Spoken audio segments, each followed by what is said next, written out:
రేవన్న స్వలింగ సంపర్కుడా?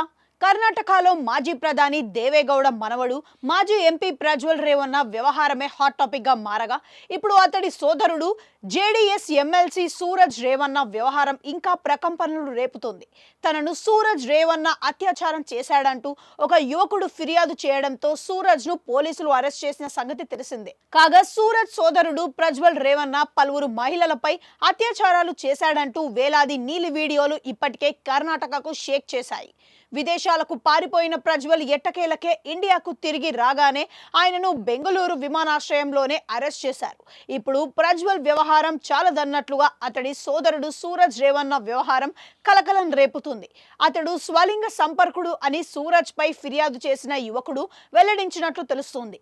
అమావాస్య రోజుల్లో సూరజ్ రేవన్న ఎర్రచీర ధరించి నల్లగాజులు వేసుకునేవాడని, ఈ కేసును విచారిస్తున్న సిఐడి అధికారులకు అత్యాచారానికి గురైన యువకుడు వాంగ్మూలం ఇచ్చినట్లు సమాచారం. తనకు 2019 ఎన్నికల సందర్భంగా అరకలగూడులో సూరజ్ పరిచయం అయ్యాడని బాధిత యువకుడు పోలీసులకు వెల్లడించినట్లు సమాచారం.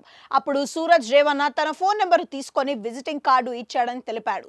సూరజ్ ప్రతిరోజు తనకు గుడ్ మార్నింగ్ తో పాటు ప్రేమ సందేశాలు పంపించేవాడని పోలీసులకు వివరించినట్లుగా తెలుస్తోంది. ఈ క్రమంలో ఒకరోజు తనను ఫామ్ హౌస్ కు పిలిపించుకున్నాడని బాధిత యువకుడు నాటి సంఘటనను గుర్తు చేసుకున్నాడు.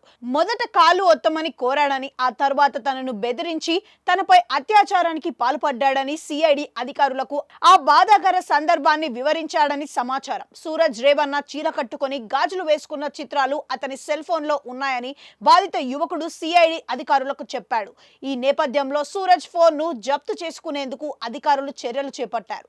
కాగా సూరజ్ రేవన్న స్వలింగ సంపర్కుడు అని తెలియడంతో పాటు తనతో అసహజ ప్రక్రియల్లో శృంగారానికి బలవంతం చేస్తుండడంతో అతడి భార్య వారి పెళ్లైన కొద్ది రోజులకే విడాకులు తీసుకుందని బాధిత యువకుడు సిఐడి అధికారులకు వివరించినట్లు తెలుస్తుంది. కాగా 2018 మార్చిలో బెంగళూరు ప్యాలెస్ మైదానంలో సూరజ్ సాగరిక వివాహం జరిగిన సంగతి తెలిసిందే. ఇలా దేవగౌడ మనవల్ల వ్యవహారం రోజుకో మలుపు తిరుగుతుంది.